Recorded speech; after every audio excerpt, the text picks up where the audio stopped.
If I can have your attention, please, in the Media Center, we'll start with today's Monster Energy NASCAR Cup Series post-race media availability for the 58th Annual Folds of Honor Quick Trip 500. We are now joined by today's runner-up, Kyle Larson, driver of the number 42 Target Chevrolet for Chip Ganassi Racing. And Kyle, if there's anybody in this garage area who can make the high line work around a racetrack, it's you. Walk through that final restart and how it played out. I mean, I can make the the high line work at most tracks. Here at Atlanta, I don't do a good enough job up top. That's why I try to commit myself to the bottom throughout the race. And there when I restarted the leader, after our Christmas present we got there, and Brad lined up behind me, I knew he was going to be the one to beat. So, and I'd spent a lot of time around him throughout the race, and especially on the short runs, he was better than I was, and he would always pass me 1 and 2. So I knew I was going to have to try and take his line away. I tried a few times, and he finally kind of guessed where I was going right one lap and got to my inside. So disappointed we didn't get the win, but we typically struggle really bad in the early races of the season. So to finish second, this early in the year is awesome. We had a shot to win the 500 last week and a shot again today. So that's all you can ask for, and can't be more proud of everybody at our Chip Ganassi Racing team, shop, Target, Credit One Bank, all the other partners. So having fun. Okay, we're going to open up to the floor of questions. We'll start with Jacob, and we'll go down to Pete, and we're here to Caleb. Jacob Seelman, Performance Motorsports Network. Kyle, kind of in two parts here. You mentioned you've struggled running the top at Atlanta, but you were stuck up there a couple of laps there before Brad got by you on the bottom. What pulled you up to the top side? Was the car just the handling going away on that last run? No, I mean, like I said, I'd spent a lot of time around him, and he would always pass me up top in 1 and 2, so I knew that's where he was going to go. I believe he maybe attempted it a couple laps before he passed me, so I knew he was going to try and get the momentum rolling up there. So I was just trying to take his line, take his air away. Less downforce now, I guess. Maybe the aerodynamics don't bother it as much, but he had a fast car through 1 and 2. He showed it yesterday in the Xfinity race, and then today in the Cup race. So, like I said, just had to kind of guess and try and hold him off as best I could, but he did a better job than me.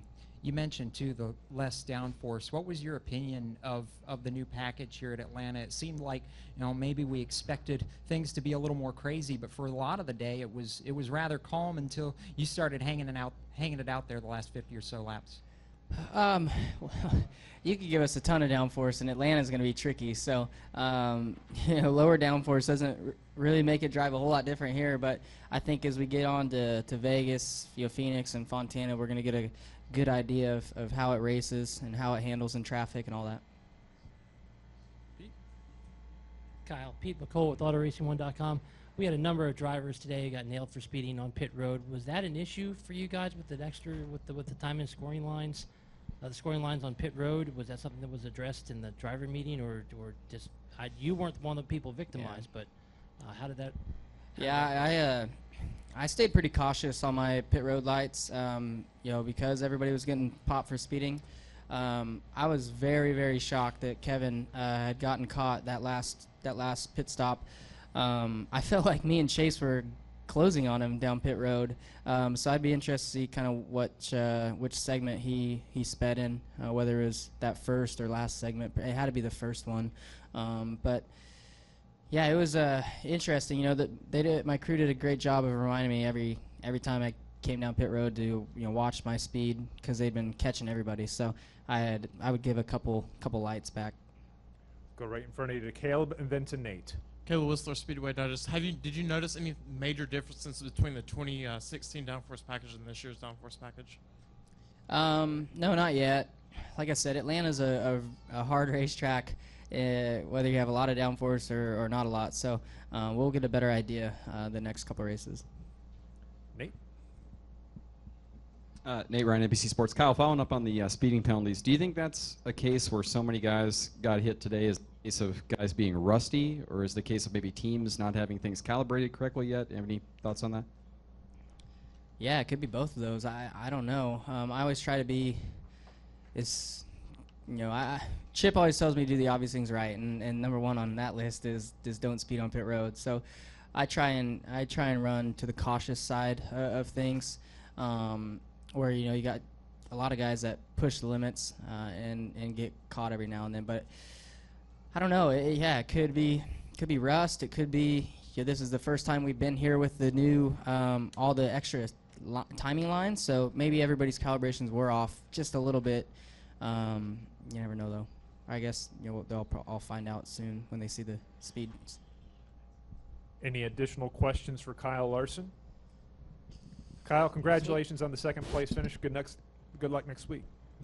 We will continue on with our Monster Energy NASCAR Cup Series post-race media availability for the 58th annual Folds of Honor Quick Trip 500. And now we are joined by today's fifth place finisher, Chase Elliott, driver of the number 24 NAPA Chevrolet for Hendrick Motorsports. Chase, you were able to overcome a speeding penalty on pit road to really battle up front for the remainder of the day.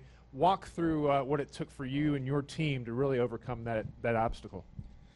Yeah, I just had a good car and was able to stay on the lead lap, and we caught a caution at the right time to kind of bunch everybody back up. Had a good pit stop, jumped 3 or 4 guys on pit road, had a good restart, and I think the outside lane got stacked up, so we were back up in 5th, and then luckily just kind of right back in the game. So a little bit of luck, a little bit of good pit stops, and kind of worked out. Just didn't work out when it counted.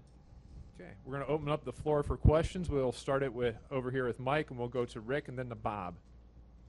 Mike Henry, USA Today. Chase, what's your thinking on why there were so many speeding penalties today? I think I know why, but I really don't want to share why. There's something that I think a lot of guys are kind of aware of that goes on pit road, and that's something we need to address kind of internally. But I have a pretty good reasoning, and I think why it was, but I really don't want everybody else to know. So it could be everywhere. We'll go next to Rick, then to Bob, then to Jacob. Rick Miller, Atlanta Journal. Chase, I guess you get tired of answering the question about coming close and not winning, but I was wondering what went on the final stop. You came out and got stuck in the outside line. Sort of walk through the last few laps and summarize how you felt when it was done. Yeah, obviously frustrated. I thought our car was as good as Kevin's car was. I just think he did a little better job driving than what I was doing. I thought, we could run second to him. The majority of the day, I thought Brad at times was a little better than us. At times, I thought we were a little better than him. And on that last stop, we had just a little bit of a hiccup that, lost his second spot, unfortunately. And after Kevin's misfortune, that would have put us in a really good spot. So it's one of those things where, it's hard to be frustrated, at the pit crew, because those guys did a really good job all day long. We made spots up all day and gained time on Kevin. Those guys having that first pit box obviously didn't have to go far, but every time I thought we were just inching closer to his back bumper as we came off pit road. So I think we have a great foundation on pit road to build off of. I think much improved, and just had a hiccup there at the end of the day, but I don't think it's something those guys should be discouraged over. Next, we'll go to Bob, then to Jacob, and then all the far right to Doug. Bob Pockris, ESPN. I know you said you wouldn't talk specifically, but is the speeding thing something that you feel like everybody will correct and it'll be fine next week, or is it something that people are kind of working on and you'll keep kind of creeping toward whatever the edge is to where you finally find us what to do? I think it'll be corrected next week. I mean, it's not that big of a deal, but it can be a big deal, in our case and in Kevin's case and all the guys that got caught. But no, I think it'll be fixed directly. Jacob.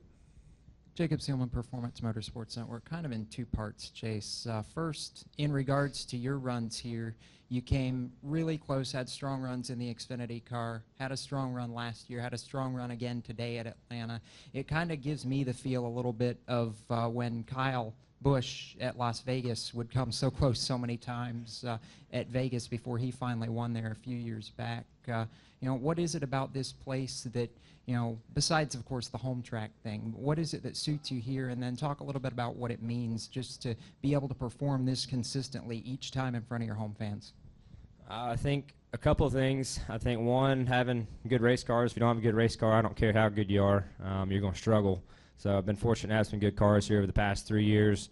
I think the other part is, I was teammates with Kevin Harvick here with JRM 2014 during my first trip here. Learned a lot from him, and I think that's the other reason.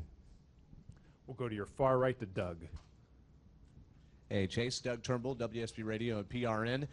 Kind of the question that sort of has bubbled in the surface all weekend long and then really bubbled up this morning is to pave or not to pave? I mean, I think the way it is currently is better than the alternative myself. I mean, I think everybody kind of has their own opinion, but, I guess it depends on how they repave it, if they're going to do it, and what kind of how the process would work would kind of determine, I guess, how good or bad it'd be. But I like it the way it is. I think it has a lot of character, and to me, it puts on good racing and allows you to kind of move around, do some different things, especially as the sun went down. I thought that offered up some more opportunity for moving around the racetrack and making it work. Next, go to your left here to Caleb. Caleb Whistler, Speedway Digest. With this being the first race, have you noticed any differences between the 2016 downforce package to this year's downforce package here in Atlanta? No, I really haven't, to be honest with you. I think it's real similar. The spoiler's all but gone now, so but it's real similar to what it was last year, in my opinion. Any additional questions for Chase Elliott? Chase, congratulations today, and good luck next week in Vegas. Thanks. If I could have your attention here in the Media Center, we will continue on with our Monster Energy NASCAR Cup Series post-race media availability for the 58th Annual Folds of Honor Quick Trip 500. We are now joined by the crew chief of the number 2 Autotrader Ford for Team Penske, Paul Wolfe, and the team owner, Roger Penske. Paul, we'll start with you. It seemed like you folks had a really good car. That 4 was the class of the field, but you guys had a lot of speed in that Blue Deuce today. Talk about the final restart and what powered you to victory. Yeah, well, it was definitely a long day, and we had our fair share of issues and adversity we had to overcome, with the tire trouble there mid part of the race with the right front coming apart. And then we had to come back down at one point for some lug nuts on the left rear. But, Brad just drove a smart race. I mean, it's all about managing your tires and taking care of your car. It's such a long race here. And, it's easy to get down when we have issues like we did. But he stayed focused all day and was able to get us back in position there at the end. And the 4 was definitely strong, but we felt like we weren't far behind. And, when he had his issue there at the end, we were able to capitalize on it. So it's just a perfect example of never give up, and we didn't do that today, and this team deserves the victory. Roger, this is the second consecutive victory for Ford Performance here in 2017. Has to give you a really good feeling going into the rest of the 2017 season. Well, as you know, we made the move to Ford several years ago, and when they said they were going to bring on Stuart Haas, we said, well, that's great because we really get some teammates. We get to benchmark, and certainly today, my heart goes out to Kevin. Certainly, as he led the race, controlled it, and then had that issue. But it's interesting when you go back and you think about the stop where Brad actually beat him out. I think that had him on a little bit of an edge there on that last when he had to go out on his last pit stop. That's why he maybe stepped on a little bit more. But for Ford, it's terrific that we kick off the season. Certainly with Kurt's win last week and the win this for us. So it's a great start to be in the chase. To win a race here in Atlanta, this is a long race, a tough race. You could see it. Some great cars, had trouble, but at the end of the day, we're thrilled with the weekend we had. We had a good run yesterday with Xfinity, which we were kind of weak last year. So we think that we kept some momentum we had at the end of the year with Joey, and we brought it in here this weekend. And I guess it's a Ford 1 Team Penske this weekend. So we'll take this one and go home quick. Good deal. We'll open the floor for questions. We'll start with Jacob, then go to Mike, and then to Bob. Jacob Seelman, Performance Motorsports Network for Paul. When you have a day where you've got the problem at lap 118 with the tire issue and then the loose lug nuts later in the race, I heard Brad, and this race felt different because he was so calm with you guys on the radio all day. On a day like this where you have to rally and still get the win, what do you have to keep telling him and or yourself during the course of the race to make sure you guys don't lose that focus and keep shooting towards the goal? Well, it can be tough. It can be frustrating at times for sure, and I think that's where, you know, when we get in a race like we were today, that's where Brad really shines, when he's got to be a leader and keep everyone focused and not get down anyone, and he did that. He kept the guys motivated and showed that he wasn't going to give up on it.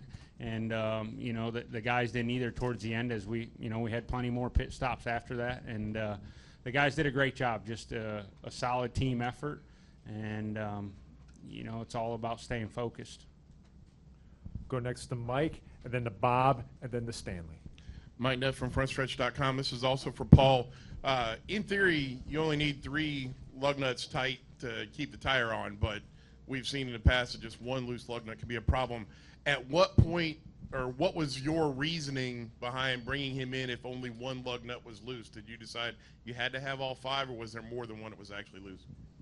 No, we felt like we weren't confident that there was more than one loose. So, you know, our pit department does a great job of trying to monitor that. And we, you know, all the teams have these great cameras these days. You can see when these guys are hitting lug nuts, and we try to do the best we can to understand, you know, if someone's missed lug nuts, we have an idea what we feel like we need to be tight, to not have a loose wheel, and we were in a point where we felt like it was best just to come down and make sure they were tight, and we felt like there was still enough time to recover and give us our best finish. Go next to Bob, then to Stan, and then to Nate. Bob Pockris, ESPN. Paul, any idea why there were so many guys speeding on pit road? Were you guys doing anything conservatively to make sure that you didn't? Honestly, we played it like we normally do. You know, there's the timing segments anymore are really short. I don't know if that catches guys off because you don't have a lot of time to give back, I guess, if you will, with the short segments. So I don't know if it was related to that or guys have just trying to step it up a little bit. But we definitely saw a lot of them. But you know, we kind of ran our numbers, what we felt, and we didn't have an issue. So I'm not really 100% sure on that.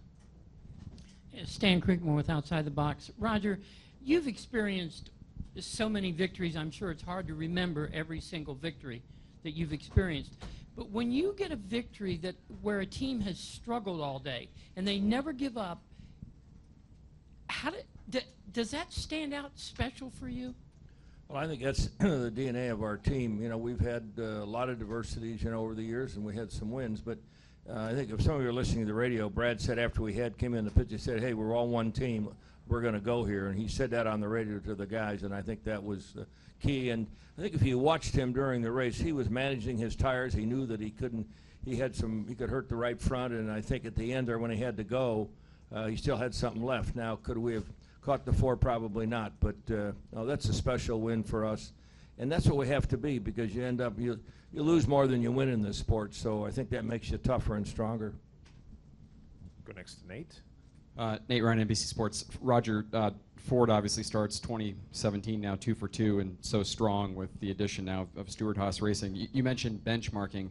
I know that you guys prefer to have the unfair advantage, but are you working a little bit more with the SHR teams, or is it the benchmarking that you guys are each pushing each other to do more to start this year? Well, I think, you know, obviously we worked with Roush last year. They weren't quite as competitive as maybe we were, but we knew coming in with Stewart-Haas that, you know, they were going to be, you know, guys that could set a bar for us. In fact, you know, we built some chassis for them, you know, before Daytona, some center sections, and we had our cars in the wind tunnel, compared them. So we know what they have, they know what we have. Then it's up to, you know, the guys like Paul and then certainly the SHR guys to set the cars up and we race them. But I felt that the camaraderie at Daytona is something we haven't had for a number of years, because we've pretty much been by ourselves, and I think that that's made us much stronger. But from a comparison standpoint, I think that we need that, because if they're better than we are, we got to figure out why and vice versa, and then we'll shoot it out on the track on the last lap or the last 10 laps, and I think that's what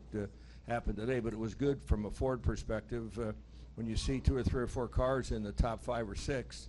you know how strong the Taylors have been and the Chevys have been. This gives us at least a chance to say we're on par with these guys now. With a couple of wins, I'd have to say we might be an inch or two ahead. Any additional questions for these gentlemen? Gentlemen, congratulations again on the victory, and good luck next week Thank in you. Las Vegas. Thank you very much.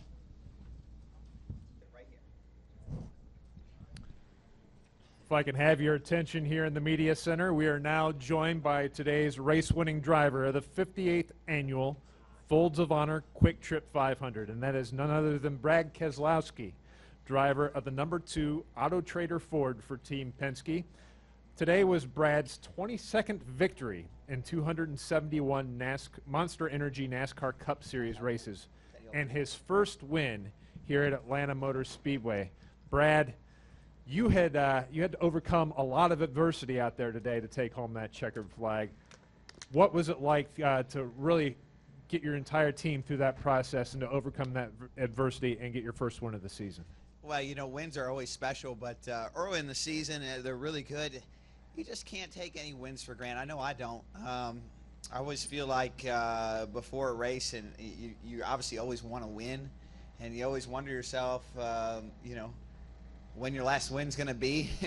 And I'm not, you know, anywhere near retirement age, but you still think about those things, and you think about how tough it just is to win at this level, and how lucky you are to have a team to win. I mean, a great winning percentage at this level is 1 out of every 10 races. And, you know, 1 out of every 10 races, if you could pull that off, I mean, you're a Hall of Famer.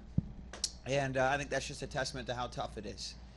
So today was a tough day for us. We knew it was going to be a tough day. This is a track that really separates drivers of all sorts and the teams of all sorts. It's early in the season. There's always going to be kind of those pre-race jitters with a track that you know is tough to drive, and with rules that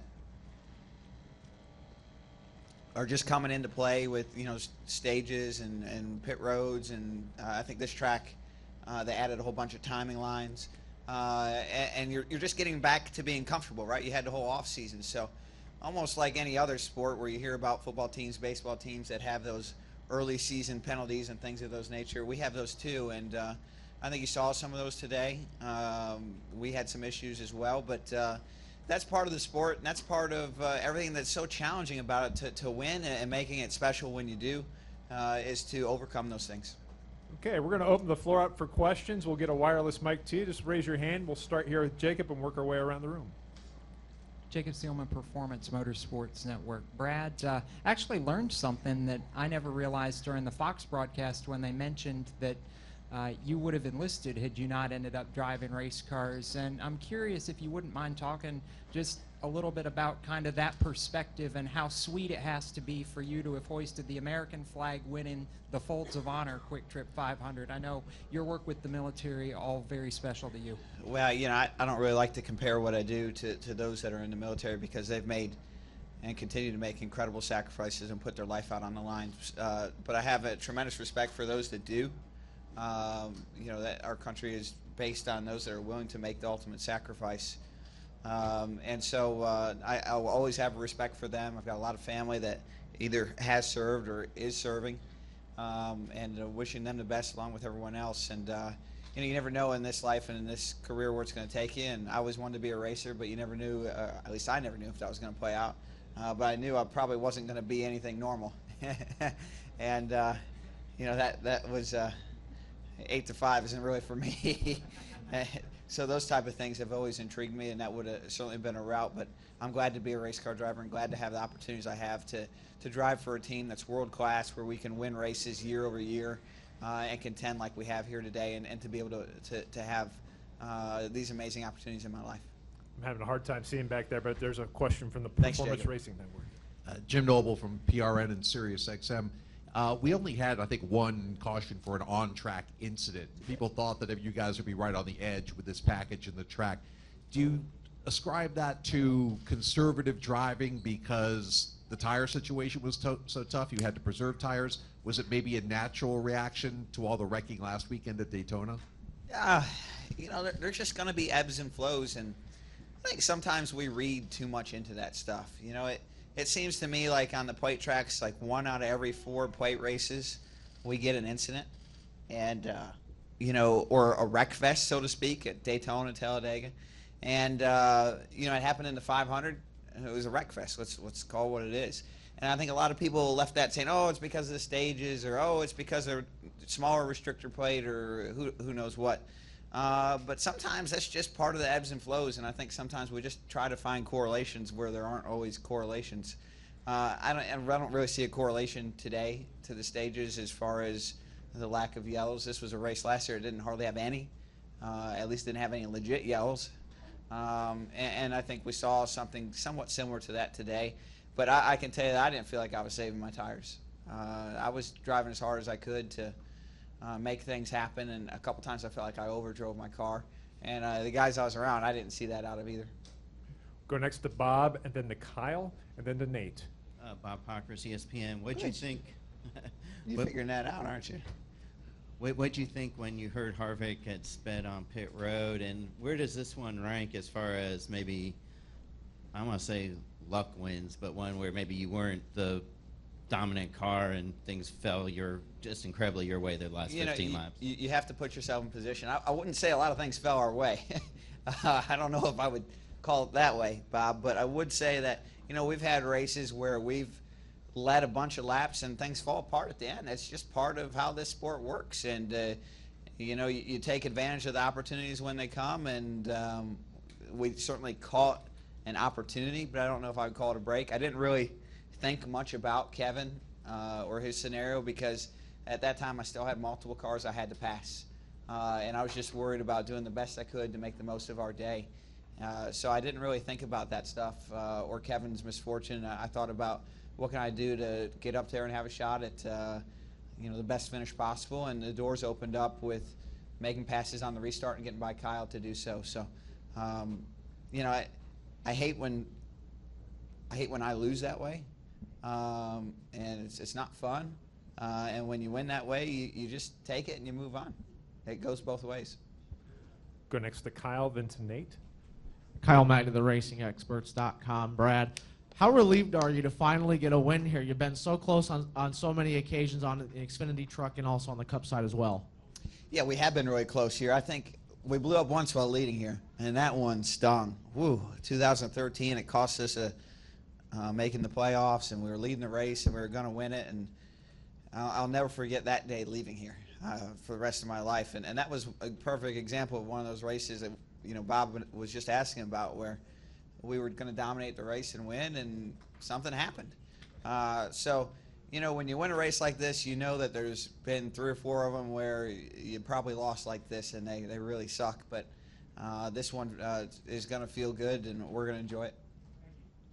We'll go next to Nate, and then upstairs to the press box. Nate Ryan, NBC Sports. Brad, I actually have 2. Real quick, I wanted to follow on something that Roger said about the camaraderie, as he called it, between Stewart-Haas and Team Penske. Obviously, Ford couldn't have started this year any better in terms of the wins column, but he also said that you guys are kind of helping them on the chassis side, and even though obviously you're benchmarking against them, it sounds like there's a lot more maybe collaboration than some of us might have expected. I honestly haven't been privy to those meetings or arrangements, so I'm not sure what they are, but as long as it means that Fords are winning and winning more often than we did in the last few years, I'm going to enjoy it and pat him on the back and say thank you. The second one, I promise I was going to ask this before she was in here and sitting next to you, but I noticed you brought Scarlett through the garage this morning, and obviously you brought her in here as far as this. Any reason why? Is she just kind of old enough now to enjoy all this? Having fun, right? It's hard to I don't want to say it's hard. I'm really lucky to be a race car driver, but it's challenging to balance your work life and your professional life. And I'm no different than most everyone else. I want to have a family, and I want to do all the cool things and see all the cool things you get to see when you have kids and a wife and all that. But I also want to win, and that means I have to be the best professional possible, and I have to put in hours that aren't always going to be fun, right? So part of that and trying to maximize my work-life balance means trying to find the appropriate times and places to blend the two. And that was my opportunity, and I'm going to always look for those opportunities with my wife and daughter and family in general. And it's part of the challenge of doing what we do, but I'm still really lucky to live this life and to have an opportunity to race for a great team and travel around the country and see all kinds of cool things and meet all kinds of cool people and have fans and all that. But I feel lucky that I have a team that's kind of letting me have some slack with all those things and try to find that right balance, because I'll never forget, Roger's son Greg told me, this is one of the first questions he asked me. He said to me one day, he says, how do you balance your work life and your home life? What's your work to life balance? And you know what? For a lot of years, I had a terrible work to life balance with respect to just being all work. But, you know, I think in general, I'm the happiest I've ever been, Nate, because I have a better work to life balance than I've ever had. And, you know, I get the opportunity to talk to people all the time, whether it be sponsor meetings or gatherings and all these things. And people ask me that question all the time. And I would say that my time with my family is my time to sharpen the axe. And believe me, when Scarlett wakes up at 7 a.m. And I'm still really tired, I really want to go to work. Yeah, I get some good reminders there of how fun work is. But in general, I just enjoy the time, and I'm the happiest I've ever been in my life. And I feel like I've got the best balance I've ever had, and I feel very fortunate. We're going to go upstairs for a question in the press box. Chris Knight, catchfence.com. Brad, congratulations on the win. Looking ahead to Vegas next week, in your first 4 races, your best finish was 26th. The last 4 races, you have 2 wins, going for 3 wins in the last 4 races and 5 straight top 10 finishes. What do you contribute your success there? You know, we didn't click there the first few years. 2009, we ran okay. I wrecked. My fault. 2010, we ran terrible. 2011, we ran terrible. 2012, we ran okay, and we broke apart. I think we were running second. And finally, we got kind of all that stuff pushed out. And like you said, the last 3 or 4 years, 13, 14, 15, 16, have been great for us. So, yeah, it's hard to always put a finger on that, and that's why, and I know I wear you guys out about this, that past success or past failure is not always a guarantee for future success or failure. So hopefully that holds true when we go back to Daytona for the 500, because if you think my record at Vegas is bad, the 500 record, woo. But all you can really do is keep putting in the effort and not let it get you down, and go there with an attitude that you're going to go out there and make the most out of every opportunity to race. And we're going to go to Vegas and think of it as a track we can win at. We have won at that, and we'll continue to look at all the tracks that we've struggled at in the past the same way, and hope to find that success. We're going to come back downstairs to Matt, then to Mike, and then to Caleb. Matt Weaver, AutoWeek.com. SMI and Marcus came out earlier this morning and said that based on fan reaction, driver reaction, they would kind of reassess the decision to resurface Atlanta. Don't do it. Yes, if they came to you, Don't what do would it. you say? Marcus, where are you, bud? Don't do it. And if they have We're trying to save you money, Marcus. And if they have to resurface or repave, how would you assess the recent ones at Kansas and Kentucky, and how would you tell them to go about doing that process? Yeah, I mean, it's tough, and I feel bad for those guys, because all it takes is one race where there's weepers or where the track comes apart and you got red flags and delays, and everybody gets mad at them. So they're really in a no-win spot, and we pick on them and tell them don't do it and all these other things, but you know, at some point you have to trust them to know their business and know their business is racetracks. And drivers hate repaves. We want to see the surfaces last as long as they can, but the reality is nothing lasts forever, and this surface has made it a really, really long time, 20 years I think this season, and they should be really proud of that. My hope is they can get another year or 2 out of it, and I understand if they can't, and you have to kind of leave it to their expertise and so forth. But you know, we don't want to see them repave it, but my desire to not see this track get repaved is only superseded by my desire to not see it have an issue where it comes apart or has weepers. Go next to Mike, then to Caleb, then to Stan. Mike Hembry, USA Today. So many speeding penalties today. What is your approach? Do you try to leave a little comfort zone? Do you try to run right up to the line? How do you work that? I mean, you don't win when you leave comfort zone in anything, because I can guarantee anybody out there that wants to leave a comfort zone, I'm going to push harder than them. I'm going to beat them. And these guys know that. Everybody knows that. So you got to run right to the limit. Sometimes you're going to go over. I thought a couple times today I might have gone over. I knew it was close. But that's what we do. You know, that's what makes us competitors, is trying to find every limit, every opportunity. The opportunity is at the margin, and it's at the limit. Caleb Whistler, Speedway Digest. Good question, Mike. Earlier in the race, your spotter was telling you that Harvick was like letting off into one at a monumental rate compared to other drivers. How did you change your going into turn one throughout the race after you heard that from your spotter? I tried a few things, but honestly I couldn't get my car to work like that, so it didn't really matter for me, and I just tried to keep working on the car, and we got it better the last few runs, and that helped tremendously. Go next to Stan, then to Kenny. Okay, Brad. Stan Creekmore with Outside the Box. So the last couple of laps, according to your crew chief and your car owner, your right front tire was giving you tremendous trouble today. What were the last couple of laps on that right front tire? How did you keep it out of your mind? Well, they didn't tell me, which helped. I did have that one time where I figured it out for myself, and I pitted, and I knew not to ask from there, because they'll tell me when I really, really need to know, and if I ask them, it's just going to scare me, and I'm not going to drive it as hard. So, that's, I don't know if that's really a secret. Sometimes you're better off not seeing. Go next to Kenny, then to Bob. Kenny Bruce with NASCAR.com. Brad, I apologize. I was only kind of half listening when you answered the pit road speeding question. That's okay. Ago. I don't listen either. I I'll be honest. I only half listen to the questions too. All right. Well, halfway. Were you in the first pit stall? No, I listened to yours, Nate. Jeff's I didn't listen to, because he hasn't asked one. But did you? Were you guys pitted in the first stall? No, we were pitted in pit stall 43. First one entering, yes. That's what I mean, first one entering. First one, Okay. yes. Does that make a difference or make it chances of you getting a speeding penalty any greater or not, because you're on one end and you don't have to worry about going in speeding as opposed to? I don't think so, because you still have to accelerate and deaccelerate to pit road speed with both stalls. So I think it's pretty even. I just like it because I'm getting a little older and it's harder to find that pit box, and that's turning into Mark Martin taught me that one. But I missed a couple of pit stalls last year and I felt bad about it, and so the guys joked around with me and they've started picking pit stalls that are early in, and that's helped my pit road game a bunch. Go next to Bob, and then to Darius.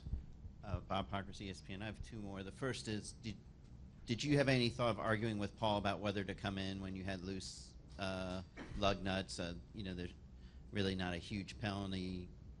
No, Bob, when I thought I had a right front coming apart, I pitted, and he didn't second guess me. And when he told me to pit because there was a lug nut loose, I pitted, and I didn't second guess him. And I think that's the kind of relationship I hope to maintain with my team. And in relation to Matt's question, Marcus Smith also told us that the surface is about 3 years beyond what their engineers say it should have lasted.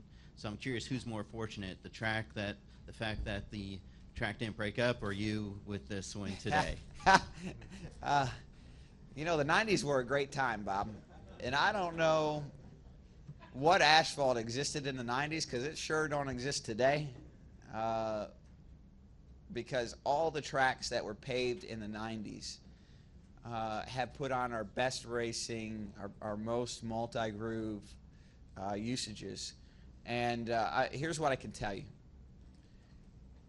If this track was repaved, I wouldn't have passed Kyle Larson for the win, because the groove would have been too small. It would have been too easy for him to block my air. I wouldn't have been able to make it. And that's why drivers love tracks like this, because they open up and they allow us to make moves like I was able to make to win the race. I would not have won this race. I would never have passed Kyle if this track had just been repaved. Now, if you're a Kyle Larson fan, that means you're probably pretty upset the surface lasted. If you're a fan of passes for the lead at the end of a race, you should like tracks like this that have made it and survived as long as they have. and opened up to multiple grooves, because I know I do. We're going to go to your far right to Darius. Hey, Brad. Darius Goodman, Henry Herald. Now that we've had 2 races basically underneath our belt with this new format with the stages, you know, we did the Super Speedway, and then we did here at Atlanta Motor Speedway. Do you think that's what kind of helped you get your car right with the, you know, brakes in the middle instead of seeing the whole entire field get lapped down? No, I think the biggest thing the stages did is they kept me from getting mad at NASCAR, because you knew there was going to be a yellow, but it doesn't feel bad when there's a yellow and you get points because you're running up front. You just don't get as mad, and you know what the deal's going to be going into the race. It's fair, it's equal, there's no uncertainty about it. And it just seems more just to me than it has in the past. Any additional questions for our race winner? Brad, congratulations on the victory. Good luck Thank you, in guys. Vegas. Appreciate it. I listen to everybody. I just wanted you to know that. What's that, huh?